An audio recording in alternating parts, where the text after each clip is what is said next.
Армысыздар, ұлағатты ұстаздар, дос-жарандар, жарыс батылдың жолын ашады. Еңбек елдің маңдайын жарық етеді. Біз бұл бәйгеге сән үшін емес, мән үшін келдік.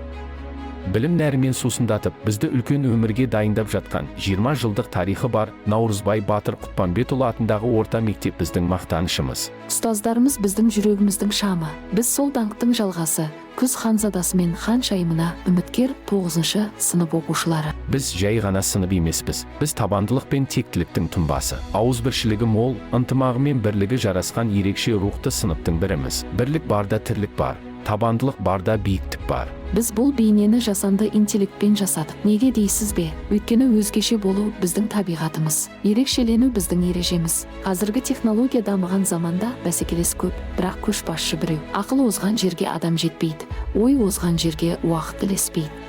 Иә, біз технологияның тілінде, дәстүрдің үнінде оғатын буынбыз. Жасанды интеллект бізге жат емес. Ерекшеленген еленеді, еңбек еткен өнеді, өседі. Біз білімнің шамы, рухтың жалыны, алтын күздің айбынды үміткерлеріміз. Баршаңызға сәттілік тілейміз.